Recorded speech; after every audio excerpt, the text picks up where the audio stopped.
நேற்று ஜேவிபியினுடைய ஜனாதிபதி அனுரகுமார திசாநாயக்க யாழ்ப்பாணத்துக்கு வருகை தந்து அவர் இங்கே இருக்கக்கூடிய மக்களுக்கு கிட்டுப்பூங்காவில் ஒரு பேச்சை செய்திருந்தவர். அந்த பேச்சிலே தனக்கு விரும்பின கருத்துக்களை அவர் ஏதோ ஒரு வகையில் தெரிவிச்சிருந்தது. தேர்தலுக்கு முன்பதாக மக்களுடைய ஆதரவை பெறுவதற்காக எத்தனையோ வாக்குறுதிகள் ஜனாதிபதி தேர்தலுக்கு முன்பதாகவும் பாராளுமன்ற தேர்தலுக்கு முன்பதாகவும் தங்களுடைய தேர்தல் விஞ்ஞாபனத்திலேயும் எத்தனையோ வாக்குறுதிகளை கொடுத்திருந்தோம். விசேஷமாக தமிழ் அரசியல் கைதிகளுடைய விடுவிப்பு சம்பந்தமாக அனைவரும் விடுவிக்கப்படுவார்கள் என்று வாக்குறுதி வழங்கப்பட்டிருந்தது. அதே போன்று பயங்கரவாத தடுப்புச் சட்டம் முற்றுமுழுதாக தாங்கள் ஆட்சிக்கு வந்த உடனே அதை நீக்கப்பட்டு அதுக்கு பதிலாக எந்த விதமான சட்டமும் அவசியமில்லை என்ற அடிப்படையிலே தங்களுடைய அரசாங்கம் நடந்து கொள்ளும் என்று வாக்குறுதிகள் வழங்கப்பட்டிருந்தது. அது சம்பந்தமாக எந்த விதமான நடவடிக்கையும் இதுவரைக்கும் இந்த அரசாங்கம் ஆட்சிக்கு 6 மாதங்களாக முன்னெடுக்கவில்லை. அதே போன்று மக்களுடைய தனியார் காணிகளை ஆக்கிரமித்து கொண்டிருக்கின்ற இராணுவம் அந்த காணிகள் விடுவிக்கப்படும் என்ற கருத்துகள் தேர்தலுக்கு முன்பதாக பல தடவைகள் சொல்லப்பட்டு இருந்தாலும் கூட இதுவரைக்கும் அந்த மக்களுடைய சொந்த காணிகள் வடகிழக்கில் தமிழ் மக்களுடைய காணிகள் திரும்பவும் வழங்குவதற்கான ஆக்கப்பூர்வமான எந்த ஒரு நடவடிக்கையும் எடுத்ததாக இல்லை. அப்படிப்பட்ட ஒரு சூழலிலே அவை ஏற்கனவே கொடுக்கப்பட்ட இந்த வாக்குறுதிகள் சம்பந்தமாக எந்த ஒரு கருத்தும் தெரிவிக்காமல், சாதகமான எந்த ஒரு கருத்தும் தெரிவிக்காமல், தையட்டி விகாரை சம்பந்தமாக அங்கு அந்த காணிகள் தொடர்பாக அவர் கூறியிருக்கின்ற கருத்து நேரடியாக பாதிக்கப்பட்ட அந்த தனியார்களை சந்தித்து இங்கே இருக்கக்கூடிய நாகவிகாரையுடைய பிக்குவும் நைனாதீவு பிக்குவோடையும் வைத்து இந்த விடங்களில் பேசப்பட்டு அந்த ஒரு முடிவு எட்டப்படலாம். ஆனால் அரசியல்வாதிகள், அரசியல் தலைவர்கள் இல்லாட்டி கட்சிகள் இந்த தையட்டி விகாரத்தில் தலையிட்டு கொண்டு இருக்கிற வரைக்கும் எதையும் செய்ய முடியாதென்ற ஒரு கருத்தை அவர் தெரிவிச்சிருந்தவர். அது வடக்கிலே இருக்கக்கூடிய அரசியல் கட்சிகளாக இருக்கலாம், தெற்கிலே இருக்கக்கூடிய அரசியல் கட்சிகளாகவும் இருக்கலாம் என்ற கருத்தையும் அவர் தெளிவுபடுத்தியிருந்தவர். அதுவும் விசேஷமாக வடக்கிலே செயல்படுகின்ற இந்த அரசியல் கட்சிகள் ஒரு இனவாத நோக்கத்தோடு செயல்படுகின்றார்கள். ஒரு நல்லிணக்கத்தை ஏற்படுத்துவதற்கு தடையாக அவர்களுடைய தலையீடுகள் அமைந்துள்ளதென்ற தொனியிலே அவர் தன்னுடைய பேச்சிலே குறிப்பிட்டிருந்தார். இந்த தையட்டி விகாரை சம்பந்தமாக நாங்கள் சொல்ல விருகின்ற விடயம் என்னென்றால், இந்த தையட்டிலே கட்டப்பட்டிருக்கின்ற விகாரை முழுக்க சட்டவிரோதமான ஒரு விகாரை. அதிலே தொல்பொருள் திணைக்களம் சம்பந்தப்படவில்லை. தொல்பொருள் தொடர்பாக முக்கியத்துவம் பெறுகின்ற எந்த ஒரு கண்டுபிடிப்பும் அந்த நிலப்பரப்பிலே இல்லை. சரித்திர ரீதியாக அந்த நிலப்பரப்பில் வேறு விதத்திலேயும் ஒரு முக்கியத்துவம் வாய்ந்த எந்த ஒரு பொருளும் எந்த ஒரு ஆவணமோ இதுவரைக்கும் கண்டுபிடிக்கப்படவில்லை. மாறாக தையட்டி விகாரைக்குரிய காணி என்று கூறி கிட்டத்தட்ட ஒரு 20 பரப்பு காணி இன்றைக்கு தையட்டி விகாரை என்ற பெயரிலே கட்டப்பட்டிருக்கக்கூடிய அந்த அந்த விகாரைக்குரிய அந்த எல்லை தாண்டின ஒரு காணி இருக்கின்றது. அப்படி இருக்க இந்த 6 ஏக்கர் காணி பொதுமக்களுடைய விருப்பத்துக்கு மாறாக, அந்த உரிமையாளர்களுடைய விருப்பத்துக்கு மாறாக ஆக்கிரமிக்கப்பட்டு, ஆரம்பத்தில் ஆக்கிரமிக்கப்பட்டு அதில் விகாரை கட்டுவதற்கான முதல் படியாக அடிக்கல் நாட்டப்பட்ட பொழுது அது உடனடியாக அந்த உரிமையாளர்கள் தமிழ் தேசிய மக்கள் முன்னணியோடு பேசி இது சம்பந்தமாக எங்களுக்கு அந்த விளக்கங்களை கொடுத்த பொழுது அந்த அடிக்கல் நாட்டி கிட்டத்தட்ட 2-3 நாட்களுக்குள்ளே தெல்லிப்பளையிலே பிரதேச செயலகத்திலே வந்து நடைபெற்ற பிராந்திய ஒருங்கிணைப்பு குழு கூட்டத்திலே எங்களுடைய முன்னாள் பாராளுமன்ற உறுப்பினர் கட்சியினுடைய செயலாளர் செல்வராஜா கஜேந்திரன் எதிர்ப்பு தெரிவித்து அதை மாவட்ட ஒருங்கிணைப்பு குழு கூட்டத்துக்கு வந்து இந்த விடயம் கொண்டு செல்லப்பட வேண்டும் என்று சொல்லி யாழ் மாவட்ட ஒருங்கிணைப்பு குழு கூட்டத்திலே வந்து நானும் நேரடியாக கலந்து கொண்டு அதிலே அந்த பிரச்சனையை கிளப்பி அதை முற்றுமுழுதாக எதிர்த்து ஏகமனதாக அந்த கூட்டத்துக்கு வந்து தலைமை தாங்கினது வந்து அங்கஜன் ராமநாதன். அவர் கூட ஆரம்பத்தில் வந்து தெல்லிப்பள்ளியில் வந்து ஒரு அரசு பாராளுமன்ற உறுப்பினர் என்ற வகையில் வந்து அதை எதிர்க்க பார்த்தவர். ஆனால்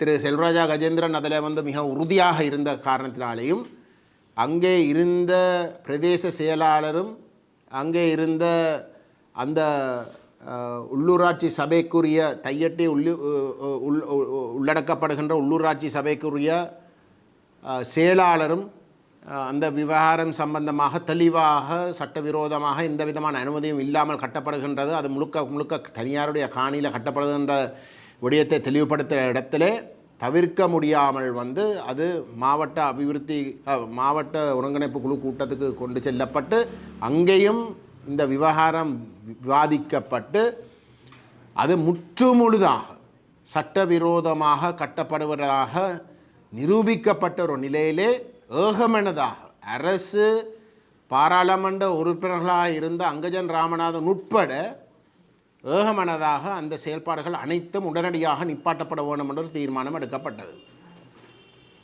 அப்படி எடுக்கப்பட்டதுக்கு பிறகு அதிஉயர் பாதுகாப்பு வலயம் என்ற ஒரு போர்வையிலே அங்கு சட்டவிரோதமாக அந்த தனியார்களுக்கு அந்த தங்களுடைய சொந்த காணிகளுக்கு செல்ல முடியாத வகையிலே தடைகளை இட்டு அந்த விகாரை கட்டப்பட்டது. அந்த நாள் தொடக்கம் எங்களுடைய அமைப்பு அந்த பாதிக்கப்பட்ட குடும்பங்களுக்கு பக்கசார்பாக துணையாக நாங்கள் அவர்களுக்கு குரல் கொடுத்தும் வருகின்றோம்.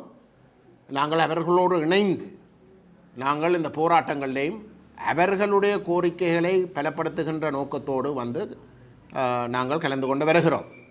இதில் எந்த ஒரு இடத்துலையும் வந்து தமிழ் தேசிய மக்கள் முன்னணியோ வேறு எந்த ஒரு அரசியல் கட்சியோ அந்த பாதிக்கப்பட்ட குடும்பங்களுடைய விருப்பங்களுக்கு மாறாக இல்லாட்டி அதை மீறி நாங்கள் எந்த கருத்தையும் சொன்னதாகவும் இல்லை, கோரிக்கைகளை முன்வைச்சதாகவும் இல்லை. ஆகவே அப்படிப்பட்ட ஒரு நிலையிலே கிட்டத்தட்ட 2 வருஷமாக நாங்கள் அந்த பாதிக்கப்பட்ட மக்களோட துணையாக நின்று போராடி வருகின்ற இந்த சூழலிலே 6 மாதத்துக்கு முன்னம் ஆட்சிக்கு வந்த அனுரகுமார திசாநாயக்கருடைய ஜேவிபி அரசாங்கம் நேற்று யாழ்ப்பாணத்துக்கு வந்து ஏதோ அரசியல்வாதிகளுடைய தலையீட்டாலே தான் ஏதோ பொதுமக்கள் அந்த பாதிக்கப்பட்ட மக்கள் இந்த தனியார் காணி உரிமையாளர்கள் வந்து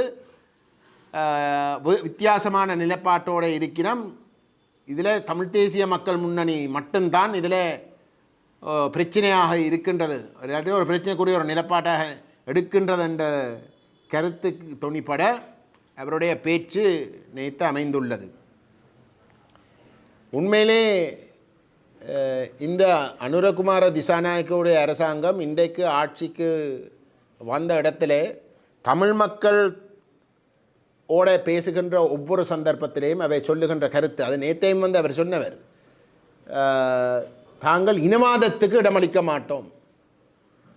இதுக்கு முதல் வந்த ஆட்சியில் இருந்த அனைத்து அரசாங்கங்களும் வந்து இனவாத அரசாங்கங்கள், சிங்கள தமிழ் மக்களுடைய பிரச்சனைகளை தூண்டிவிட்டு மோதவிட்டு ஆட்சி செய்த பிரிச்சாழ்ந்து ஆட்சி செய்த தரப்புகள் என்று சொல்லித்தான் இந்த 76 வருஷமாகவும் வந்து இந்த நிலைமை கையமீறி போய்விட்டதாக கூறி கிடைக்கிற ஒவ்வொரு சந்தர்ப்பத்திலும் வந்து தாங்கள் இனவாதத்துக்கு இனி இடமளிக்க மாட்டோம் என்ற கருத்தை சொல்லுகிறார்கள். ஆனால் இந்த இனவாதிகள் என்ற அனுரகுமார திசாநாயக்கவே சொல்லுகின்ற தரப்புகள் தான் இந்த தையட்டி விஹாரத்துக்கு வந்து மூல காரணமாக இருந்திருக்கிறது.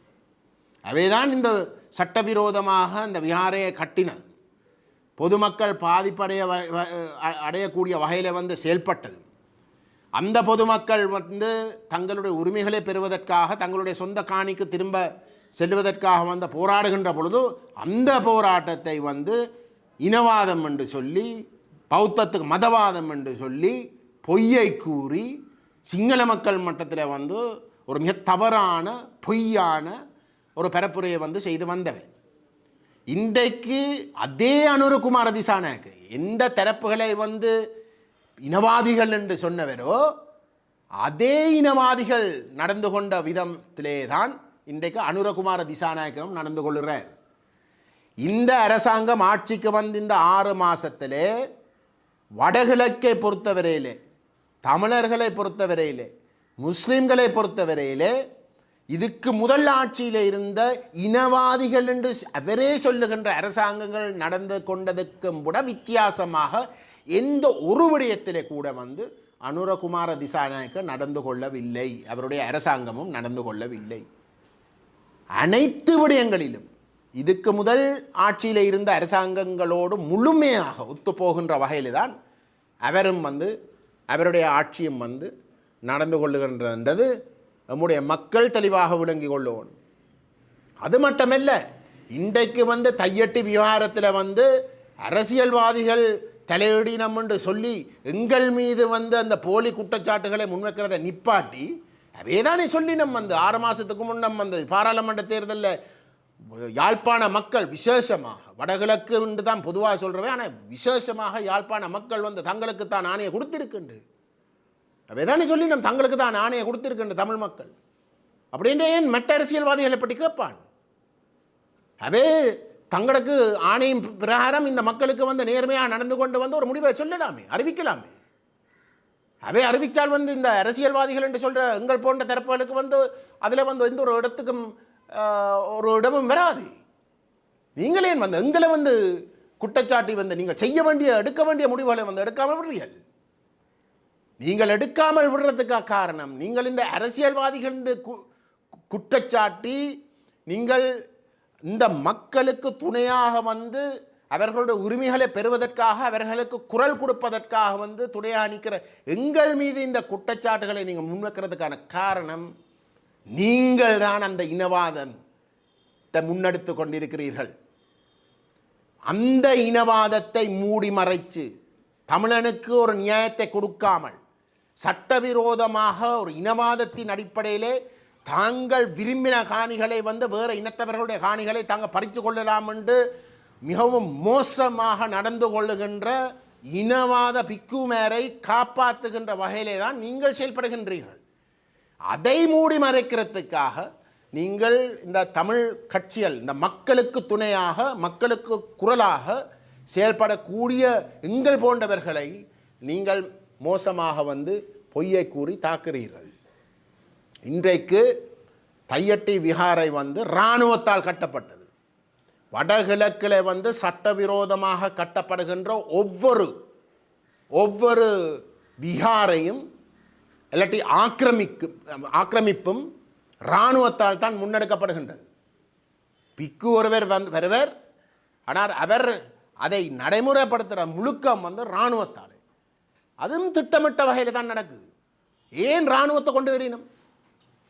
ஒரு பிக்கு வந்து தன்னுடைய மதம் சார்ந்த நபர்களை வைத்துக்கொண்டு எதையும் செய்ய பார்க்கலாமே. இராணுவத்தை கொண்டு வருவதற்கான காரணம் ஏற்கனவே இந்த இராணுவம் தான் இந்த இனத்துக்கு எதிராக ஒரு இனப்படுகொலையை செய்தது, போர்க்குற்றங்களை முன்னெடுத்தது, மனித குலத்துக்கு எதிரான குற்றங்களை வந்து முன்னெடுத்தது. ஆகவே மக்கள் அந்த இராணுவத்தில் வந்து ஒரு பயபீதியில் அனுப்பினம். ஆகவே அந்த இராணுவத்தை வைத்து இந்த விவகாரங்களை செய்கின்ற பொழுது மக்கள் அதை எதிர்க்கிறதுக்கு துணியம் விரும்ப மாட்டினம், முன்வர விரும்ப மாட்டினம் என்ற ஒரு நம்பிக்கையில் தான் இந்த அரசாங்கமும் வந்து அதே இராணுவத்தை வைத்துக்கொண்டு இந்த காரியங்கள் அனைத்தையும் வந்து முன்னெடுத்து கொண்டிருக்கின்றது. இதுதான் உண்மை. ஆகவே அனுரகுமார திசாநாயக்க என்ற ஜேவிபி அரசாங்கத்துக்கும் இதுக்கு முதல் இருந்த ஜேவிபியை சொல்லுகின்ற இனவாத அரசாங்கங்களும் இடையிலே வடகிழக்கு தமிழ் பேசும் மக்கள் வாழுகின்ற பிரதேசங்களில் நடந்து கொள்வதற்கும் எந்த ஒரு வேறுபாடும் இல்லை. அதை நாங்கள் மிக தெளிவாக விளங்கி கொள்ள வேண்டும்.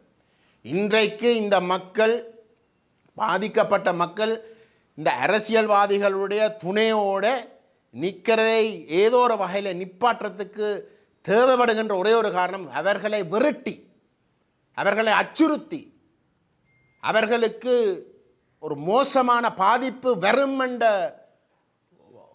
அழுத்தங்களை கொடுத்து அந்த காணியை எப்படி என்றாலும் தங்களுடைய சொந்த தேவைக்கு பயன்படுத்துறதுக்குரிய அந்த கோரிக்கையை மாற்றி அமைக்கிறதுக்கு வேலை செய்கிறதுக்கான அத்திவேரம் போடுகின்ற நோக்கத்தோடு தான் இந்த அரசியல்வாதிகளை விட்டு வேறுங்கள் என்று சொல்றதுக்கான காரணம்.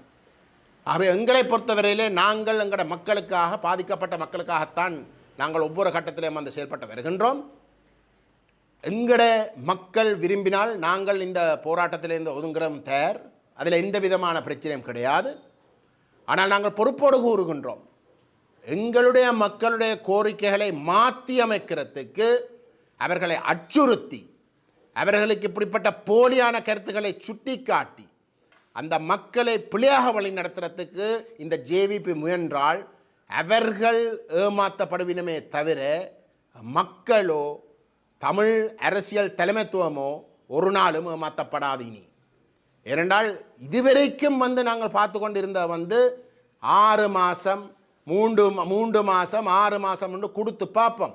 இப்போ தான் ஆட்சிக்கு வந்திருக்கிறோம், ஏதோ செய்வினம் என்று சொல்லினோம், இனவாதத்துக்கு இடமே கொடுக்க மாட்டோம் என்று சொல்லினோம், கொஞ்சம் விட்டு கொடுப்போம் என்று தான் நாங்கள் ஒவ்வொரு கட்டத்திலையும் வந்து ஒரு மிகவும் ஒரு காற்றமான ஒரு முடிவுக்கு வராமல் நாங்கள் இழுத்து கொண்டு வந்தோம். ஆனால் இந்த அரசாங்கம் இந்த தையட்டி விவகாரத்திலே என்னடா மெட்ட விஷயங்கள் விடுங்கோ, தையட்டி விவகாரத்தில் வந்து முழுக்க சட்டவிரோதம் என்ற விடைய மட்டும்தான் அங்கே இருக்கிற இடத்துல ஒரு சட்டவிரோதமாக நடைபெற்ற ஒரு கட்டடத்தை அகற்றது மட்டும்தான் அங்கே இருக்கக்கூடிய தேவைப்படுகின்ற விஷயம். ஆனால் அதையும் வந்து ஒரு மதவாதமாக மாற்றி, இனவாதமாக மாற்றி சித்தரித்து அதை செய்ய வேண்டிய சட்டவிரோதமான நடவடிக்கைக்கு எதிராக செய்ய வேண்டிய காரியங்களை செய்யாமல் இருக்கிறது தான் அவர்களுடைய பாணியமாக இருந்தால், அவர்களை நாங்கள் தெளிவாக கண்டறிந்து இந்த தேர்தலில் வந்து ஒரு தக்க பாடத்தை வந்து எங்களுடைய மக்கள் இந்த ஜேவிபிக்கு கொடுத்தே ஆகணும். இது தேசிய மக்கள் சக்தி அல்ல. நேற்று அனுரகுமார திசாநாயக்க வந்து பேசினது அனைத்தும் வந்து ஜேவிபியுடைய சித்தாந்தம், உண்மையான ஜேவிபியினுடைய முகம். அவர்களுக்கும் இந்த மெட்ட இனவாதிகளுக்கும் இடையில எந்த ஒரு வித்தியாசம் இல்லை என்றது நேற்று அவர் நிரூபித்து காட்டியிருக்கின்றார். ஆகவே அதை நம்முடைய மக்கள் விளங்கி கொண்டு எதிர்காலத்தில் வந்து இந்த தேர்தலில் விசேஷமாக முடிவுகளை எடுக்க வேண்டும் என்று நாங்கள் உரிமையோடு நம்முடைய மக்களிடம் கேட்டுக்கொள்ள விரும்புகின்றோம். பிரச்சார கூட்டத்தின் பொழுது பாராளுமன்ற உறுப்பினர்களும் சரி, அமைச்சரும் சரி, வழக்கடத்தல் தொடர்பில் கடந்த காலத்தில் இருந்தவர்களுக்கு நடவடிக்கை எடுக்கப்படும், கனிய வளங்கள் துறை பாதுகாக்கப்படும் என தெரிவித்துள்ளனர். இதேவேளை நேற்று முன்தினம் காரைநாத் பிரதேசத்திலே தேசிய மக்கள் சக்தியினுடைய வேட்பாளர் ஒருவர் உளவு இயந்திரத்துடன் சட்டவிரோதமான முறையில் மணல் ஏற்றி சென்ற நிலையில் பிடிபட்டுள்ளார். இது தொடர்பில் தங்களோட கருத்து எப்படி இருக்கு?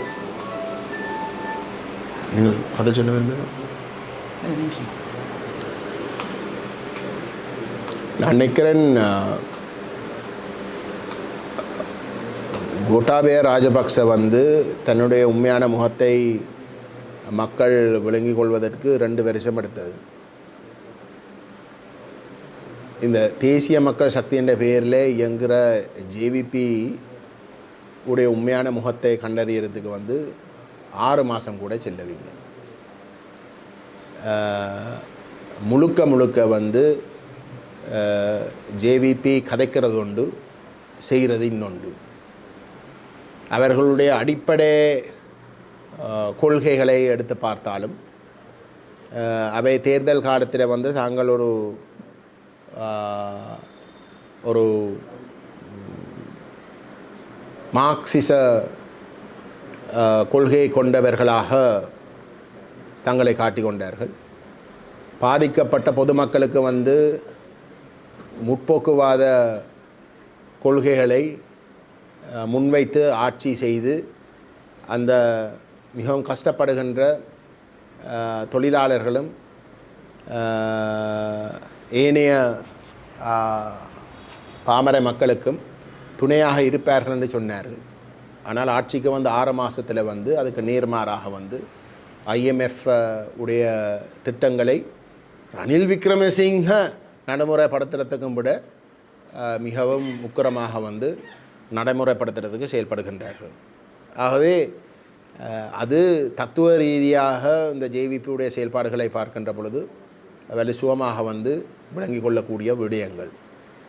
அவர்களுடைய மற்ற கருத்துகள், அவர்களுடைய அரசியல் செயல்பாடுகள் அனைத்துமே நீங்கள் குறிப்பிட்டதை போல வந்து மக்களுடைய ஏதோ ஒரு வகையில் நம்பிக்கை பெறுவதற்காக மேடையில் வந்து சொல்வது உண்டு, நடைமுறையில் வந்து செய்வது இன்னொன்று. அதுதான் இந்த நீங்கள் குறிப்பிட்ட இந்த விடயத்தில் வந்து மட்டுமல்ல மற்ற விடயங்களிலும் வந்து எடுத்து காட்டுகின்றது. மீண்டும் ஒரு யுத்தத்துக்கு இடமளிக்க மாட்டோம், பாதுகாப்புக்காக கையகப்படுத்தி வைத்திருந்த காணிகள் மீள விடுவிக்கப்படும், காணாமலாக்கப்பட்டோருக்கு என்ன நடந்தது என்பது பற்றி கண்டறிந்து கூறுவோம் என்று பல விடயங்களையும் வந்து நேற்று மக்கள் முன்னிலையை அவர் தெரிவித்து சென்றிருக்கிறார். இதை நீங்கள் பார்க்கலாம்.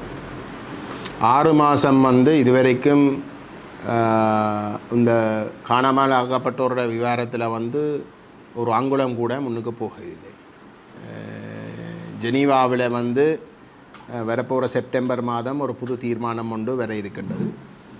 அப்படிப்பட்ட ஒரு நிலையிலே வந்து அதை சமாளிப்பதற்காக வந்து சொல்லப்படுகின்ற கருத்துக்களாக இருக்கே தவிர அவர்கள் இந்த செய்வதாக இருந்திருந்தால் வந்து இந்த 6 மாதத்தில் வந்து ஒரு நம்பிக்கை பெறக்கூடிய வகையில் வந்து கணிசமான விடயங்களை செய்திருக்கலாம். சரி, இந்த விவகாரங்களை வந்து முன்னுக்கு கொண்டு போகிறதுக்கு விட அவர்களாகவே வந்து எத்தனையோ வாக்குறுதிகள் நான் ஆரம்பத்தில் குறிப்பிட்டதை போல் வந்து பயங்கரவாத தடுப்பு சட்டம் சம்பந்தமாக, அரசியல் கைதிகள் சம்பந்தமாக, அந்த அரசியல் கைதிகளில் 10 பேர் வந்து தண்டனை விதிக்கப்பட்ட நபர்கள். அவர்களுக்கு வழக்குகள் இல்லை, 3 பேருக்கு மட்டும்தான் வழக்கு. 10 பேர் தண்டனை விதிக்கப்பட்டவர்கள். அந்த 10 பேரை வந்து ஜனாதிபதி மட்டும்தான் முடிவெடுக்கணும். 10 பேர் தொடர்பாக எத்தனையோ பேருக்கு வந்து பொது மன்னிப்பு வழங்கப்பட்டிருக்கின்றது. இங்கே இந்த அரசியல் கைதிகளுக்கு வந்து பொது மன்னிப்பு வழங்கப்பட வேணுமென்ற விடயம் உண்மையிலே வந்து ஒரு விவாதத்துக்கு அப்பால் பட்ட ஒரு விடயம். ஏனென்றால் இந்த அரசாங்கமே சொல்லுகின்றது வந்து பயங்கரவாத தடுப்பு சட்டம் வந்து சர்வதேச மனித உரிமை விதிமுறைகளை மீறி தயாரிக்கப்பட்ட ஒரு சட்டம் உண்டு. அது மிகவும் ஒரு கொடூரமான சட்டம் என்று இந்த அரசாங்கம் கூட வந்து சொல்லியிருக்கின்றது. அந்த சட்டம் நீக்கப்பட வேணும், சட்ட புத்தகங்களில் இருக்கவே கூடாது, அது போன்று வேறு எந்த ஒரு சட்டமும் கொண்டு வரக்கூடாதுன்றதுதான் அவர்களுடைய தேர்தல் விஞ்ஞாபனத்தில் வந்து அவர்கள் குறிப்பிட்டு இருக்கின்ற இந்த பயங்கரவாத தடுப்பு சட்டம் தொடர்பாக இருக்கக்கூடிய நிலைப்பாடு. ஆகவே அந்தளவுக்கு ஒரு மோசமான, அந்தளவுக்கு சர்வதேச மனித உரிமைகளை மீறுற வகையில் உருவாக்கப்பட்டிருக்கின்ற அந்த சட்டத்தின்படி தான் இந்த அரசியல் கைதிகள் என்று சொல்கிறவர்கள் வந்து கைது செய்யப்பட்டு சிறையில் அடைக்கப்பட்டிருக்கிறார்கள். அவன் கொடூரமான சட்டத்துக்கு கீழே வந்து 10 பேர், குறைஞ்சது அந்த தண்டிக்கப்பட்ட 10 பேராவது நீங்கள் பொது மன்னிப்பு கொடுக்கலாமே, அதுதானே உங்களோட வாக்குறுதியாக இருந்தது. அதை கூட வந்து செய்ய தயாரில்லாதவர்கள் இந்த புது விடயங்கள் கற்பனையில் வந்து சொல்கிற மாதிரி ஏதோ நான் செய்ய போகிறேன்னு சொல்கிறதை விட செய்வேன் என்று சொன்ன விஷயங்களை முதல் செய்து காட்டு. அதை செய்யாமல் வந்து இது மெட்டதல் எல்லாமே வந்து எங்களை பொறுத்தவரையிலே வெறுமனே அந்த ஆங்கிலத்தில் சொல்லுவார்கள் வந்து கேஸ், அவ்வளோதான் விலங்கு, அதுக்கு வேறு ஒன்றும் இல்லை. அதே மாதிரி இந்த கோட்டாபய ராஜபக்ச 2 வருஷம் அடுத்த வந்து தண்ட முகத்தை காட்டுறதுக்கு இவே 6 மாதத்துக்குள்ளே வந்து தங்கட முகத்தை வந்து காட்டியிருக்கிறார்கள். இது நான் நினைக்கிறேன் தென்னிலங்கையில் மக்கள் வந்து கோட்டாபய ராஜபக்ச வந்து தண்ட உண்மையான முகத்தை காட்டின உடனே வந்து ஒரு தண்டனையை கொடுத்தது. வடகிழக்கு மக்கள் ஒரு போராட்டத்தில் வந்து ஈடுபட்டு தங்களோட உரிமைக்காக வந்து எத்தனையோ தசாப்தங்களாக வந்து போராடின மக்களுக்கு வந்து இது ஒரு பெரிய காரியம் அல்ல. அதை விளங்கி கொண்டு வந்து அவர்கள் முடிவெடுக்கணும் என்று தான் நாங்கள் எதிர்பார்க்கிறோம். இந்த 5ஆம் ஆண்டுக்கு பின்னர் புலம்பெயர் தமிழர்கள், இடம்பெயர்ந்த புலம்பெயர் தமிழர்கள் மீளவும் இலங்கை திரும்ப வேண்டும் என்றும் இங்கே முதலீடு செய்ய வேண்டும் என்ற கருத்தை நேற்று ஜனாதிபதி தான் அவர் நினைக்கிறேன். அவருக்கும் ஒரு தர்ம சங்கடம். ஏனென்றால் இனவாதத்தின் அடிப்படையில் வந்து அந்த மக்கள் ஏன் வெளியில் போனவே, இந்த நாட்டை விட்டு வெளியில் போகிறதுக்கான ஒரு சில காரணங்கள் இருக்குது தானே. இந்த இனப்பிரச்சனை தான் அதுக்கு காரணம். அந்த மக்களை வந்து இங்கே வாழ விடாமல் திட்டமிட்டு வந்து அவை அழிக்கிறதுக்குரிய வேலையை செய்தபடியால் ஒன்றில் அவையை நேரடியாக வந்து கொலை செய்கிறதுக்கு செயல்பட்டது, அல்லது வந்து அவர்களுடைய இருப்பை இல்லாமல் செய்கிறதுக்கு வந்து செயல்பட்டது அரசு. அதில் ஒரு மாற்றம் வந்திருக்கா? அதில் இந்த அரசாங்கம் வந்து ஒரு மாற்றத்தை ஏற்படுத்துறதுக்கு தயாராக இருக்கா? இல்லை. மாறாக வந்து தீர்வண்ட பேரில் வந்து இருக்கிற ஏக்கிய ராஜ்ய இருக்கிற ஒற்றையாட்சிக்கும் விட மோசமான ஒரு ஏக்கிய ராஜ்யம் இருக்கிறதுக்கும் விட ஒரு மிக இறுக்கமான ஒரு ஒற்றையாட்சி முறைமை அந்த 2015 19 வரைக்கும் வந்து தயாரிக்கப்பட்ட அந்த ஏக்கிய ராஜ்ய அரசியலமைப்பை தான் கொண்டு வந்து நிறைவேற்றப் போவதாகவும் வந்து அறிவிச்சிருக்கு. அப்போ இங்கே இருக்கக்கூடிய இனப்பிரச்சனை காரணத்தினாலே இங்கே வாழ முடியாது, தங்களுக்கு இங்கே எதிர்காலமே இல்லை, உயிரோடு இருக்கிறதாக இருந்தால் ஏதோ ஒரு வகையில் தப்பி பிழக்கணும்னு போன ஆக்கள் நீங்கள் திரும்பி வாருங்கோன்னு கேட்குறது வந்து என்ன அடிப்படையில்? உங்களோட முதலீடு செய்ய சொல்லி கேட்குறது என்ன அடிப்படையில்? அவர்களுக்கு தேவைப்படுகின்ற அந்த தீர்வை கொடுக்காமல் வந்து நீங்கள் அந்த முதலீடு கேட்குறீங்களா? எந்த அளவுக்கு உங்களுடைய இனவாதம் உங்களோட கண்களை வந்து மூடி இருக்கிறது? அந்த உண்மையான நிலைமையை வந்து காட்டிக்கொள்ளக்கூட அறிஞ்சு கொள்ளக்கூட முடியாத அளவுக்கு நீங்கள் வந்து தத்தளிக்கிறீங்களன்றது தான் அர்த்தம். அவை அனுரகுமார திசாநாயக்க இந்த 6 மாதத்தில் ஆட்சிக்கு வந்ததுக்கு பிறகு இந்த ஜேவிபி வந்து நடந்து கொண்டிருப்பது தெற்கில் வந்து ஒரு பக்கம் விடுங்கோ, ஆனால் வடகிழக்கில் வந்து அவர்கள் நடந்து கொண்டிருக்கிற விதம் முழுக்க இதுக்கு முதல் இருந்த அரசாங்கங்கள் இனவாதிகள் தான். ஆனால் அவர்களுடைய இனவாதம் வெளிப்படையாக காட்டி கொடுத்தார். ஆனால் இந்த அரசாங்கம் அதை மூடி மறைச்சு அதே இனவாத நிகழ்ச்சிகளை முன்னுக்கு கொண்டு போகிறதுக்குன்னு விரும்பி, ஆனால் இந்த 6 மாதத்துக்குள்ளே வந்து அவர்கள் அதே நிலப்பாடுகளைத்தான் நியாயப்படுத்தி கொண்டு இருந்ததாலே அவர்கள் அம்பலப்பட்டிருக்கின்றன தான் எங்களுடைய கருத்து. புலம்பெயர்ந்த தமிழ் மக்கள் இந்த தீவுக்கு தங்களுடைய முதலீடுகளை தங்களுடைய உறவுகளுக்கு வந்து உதவி செய்கிறதை தாண்டி இந்த அரசை ஒரு வங்குரோத்த நிலைமையில் இருந்து காப்பாற்றுறதுக்கு வருவதாக இருந்தால் தமிழ் மக்களுடைய தேச அந்தஸ்து அங்கீகரிக்கப்பட்டு தமிழ் மக்களுடைய தனித்துவமான இறைமையின் அடிப்படையில் வந்து ஒரு சமஷ்டி தீர்வை வழங்குகின்ற பொழுதுதான் அந்த மக்களுடைய அந்த முதலீடு நிதிகள் அனைத்துமே வந்து பாதுகாப்பாக தாங்கள் விரும்பின முதலீட்டுக்காக பயன்படுத்தக்கூடிய அந்த உத்தரவாதங்களை தமிழ் கட்சிகள் என்ற வகையில் நாங்கள் கொடுக்கக்கூடியதாக இருக்கும். அப்படிப்பட்ட ஒரு நிலைமை இல்லாமல் எங்களுடைய புலம்பெயர்ந்த தமிழ் மக்கள் வந்து இவர்கள் ஆட்சியில் இருக்கக்கூடிய இந்த ஆட்சி முறைக்கு கீழே அவர்கள் தங்களுடைய முதலீடுகளை செய்ய போவதாக இருந்தால் அதுக்கு எந்த விதமான உத்தரவாதங்களும் வழங்க முடியாதென்றதை அவர்கள் சரியாக விளங்கிக் கொள்ள வேண்டும். ஆட்சி அமைக்கின்ற சபையில் நிதி ஒதுக்கப்படும் எனவும் கண்ணை மூடிக்கும் நிதியை ஒதுக்குவோம் எனவும் ஏனைய சபைகளுக்கு 1க்கு 10 முறை யோசித்தான் நிதி ஒதுக்க கொண்டிருக்கின்ற ஜனாதிபதி. இதுக்கும் விட ஒரு இனவாதம் தேவையா காட்டுறதுக்கு? ஜனநாயக விரோதிகள் என்று காட்டுறதுக்கு இதுக்கும் விட ஒரு உதாரணம் தேவையா?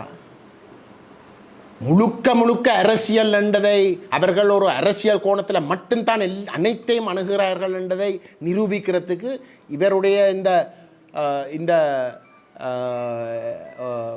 குற்ற ஒப்புதல் வாக்குமூலத்துக்கும் கூட வேறு எதுவும் தேவையா?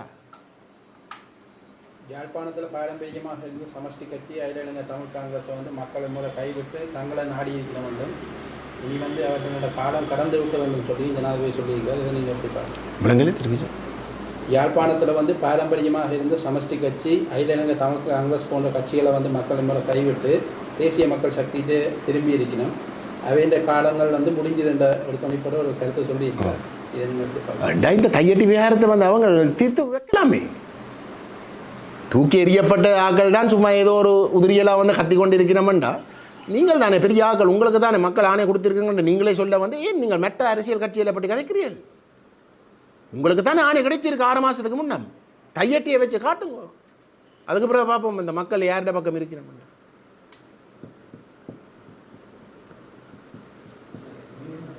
24% வாக்கை பெற்ற தேசிய மக்கள் சக்தி 24% வாக்கை மட்டும்தான் யாழ்ப்பாணத்தில் பெற்றவை.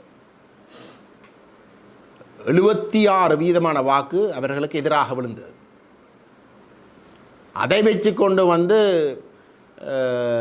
இலங்கை தமிழரசு கட்சியையும் வந்து தமிழ் தேசிய மக்கள் முன்னணியும் வந்து மக்கள் நிராகரிச்சிருக்கிறார்கள் என்று அவர்கள் கணக்கு போடணுமெண்டா இந்த பொருளாதார நாட்டினுடைய பொருளாதாரம் ஏதோ கணக்கு போட்டு தான் பார்க்கணும். எங்கே தான் போய் முடிய போகுதுன்றதை வந்து மக்கள் கொஞ்சம் யோசிக்க பார்க்கவும்.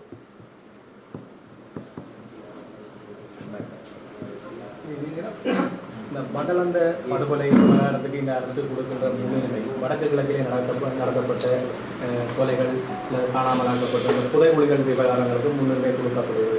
இதை பற்றி இல்லை, இதை பற்றி நான் இதுக்கு முதலும் வந்து சொல்லியிருக்கின்றேன். பட்டலாந்த விவகாரத்தில் வந்து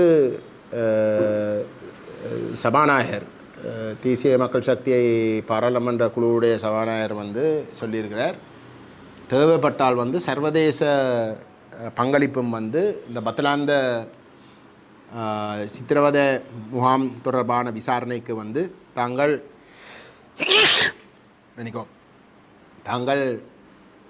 பயன்படுத்த தயாராக இருப்பதாக வந்து பகிரங்கமாக வந்து அறிவித்திருக்கிறார். உண்மையிலே வந்து இந்த பட்டலாந்த விவகாரத்தில் வந்து சர்வதேச ஒரு தலையீடு அவசியம் என்று எந்தளவுக்கு தேவைப்படும்ன்றது வந்து சொல்ல முடியாது. என்றால் இன்றைக்கு ஆட்சியில் இருக்கிறதே வந்து பாதிக்கப்பட்ட தரப்பு. அப்போ பாதிக்கப்பட்ட தரப்பு வந்து தங்களுக்கு ஒரு நேர்மையான ஒரு விசாரணையை வந்து நடத்தி அதை அந்த குற்றங்கள் வந்து நிரூபிக்கப்படுறது வந்து அவர்களுக்கு ஒரு தேவை இருக்குது. ஆகவே அந்த விசாரணை வந்து உண்மையிலே எதிர்பார்த்ததுக்கும் கூட அப்படி நடப்பதாக இருந்தால் மிகவும் ஒரு தீர்க்கமான ஒரு உறுதியான ஒரு முயற்சியாக அமையும். ஆனால் அப்படிப்பட்ட ஒரு நிலைமை இருக்கவும் வந்து சர்வதேச பங்களிப்பை பற்றி சிந்திக்கிறதுக்கு தயாராக இருக்கிற இந்த அரசாங்கம் தமிழர்களுடைய இனப்பிரச்சனை சார்ந்த போரிலே வந்து ஒரு இனப்படுகொலை செய்ததாக வந்து குற்றச்சாட்டப்படுகின்ற பொழுது அதை பற்றி ஒரு சர்வதேச விசாரணையை பற்றி வந்து சிந்திக்கிறதுக்கும் தயாரில்லை. உண்மையிலே வந்து சர்வதேச பங்களிப்பு முழுமையாக இருக்க வேண்டியது வந்து ஒரு இனப்பிரச்சனை காலத்தில் நடைபெற்ற ஒரு குற்றங்களை விசாரிக்கிறதுக்கு. ஏனென்றால் இந்த அரசு கட்டுமானம் ஐநா மனித உரிமை பேரவையினுடைய மனித உரிமை உயர்ஸ்தானிகர் இளவரசர் ஜெயட் அவர்கள் மிக தெளிவாக சொல்லியிருக்கிறார், இந்த 30 வருஷங்களுக்கு மேலாக நடைபெற்ற இனமோதல் காரணமாக அரசு கட்டுமானம் முழுதும் வந்து ஒரு பக்கசார்பற்ற தன்மையை இழந்து விட்டது. ஏனென்றால் அரசு வந்து ஒரு இனத்துடைய ஒரு பிடிக்குள்ளே இருந்ததாலேயும் அந்த இனத்துக்கு எதிராக வந்து இல்லாட்டி அந்த அரசு ஒரு இனவாத அரசாக இருந்து அதுக்கு எதிராக வந்து போராடின இன்னொரு இனத்துக்கும் இடையில தான் அந்த மோதல் நடைபெற்ற இடத்துல அந்த கட்டுமானங்கள் அரசு கட்டுமானங்கள் ஊடாக வந்து ஒரு நேர்மையான நம்பகத்தன்மையான ஒரு விசாரணை நடத்த முடியாது. ஆகவே ஆக குறைஞ்சதாக வந்து ஒரு கலப்பு பொறிமுறையாவது அத்தியாவசியம் என்ற கருத்தை அவரே குறிப்பிட்டிருந்தார். ஆனால் அதை முற்றுமுழுதாக எடுத்தடுப்புக்கே வந்து நிராகரித்து இங்கே ஒரு பட்டலாண்ட விஷயத்தில் பாதிக்கப்பட்டவர்களே இன்றைக்கு ஆட்சிக்கு வந்திருக்கிற இடத்துல வந்து அவர்களுடைய வழிநடத்தலே வந்து ஒரு முழுமையாக நம்பகத்தன்மையான ஒரு விசாரணை நடத்தக்கூடிய இடத்துல அவர்கள் வந்து ஒரு சர்வதேச விசாரணை கோருகிறார்கள் என்றால் அந்த சர்வதேச விசாரணை என்ற விடயம் தமிழர் விவகாரத்தில் வந்து நிராகரிக்கப்படுறதாக இருந்தால் அது வெறுமனே இனவாதத்துக்காக மட்டும்தான் என்பதை வந்து நாங்கள் விளங்கிக் கொள்ள வேண்டும்.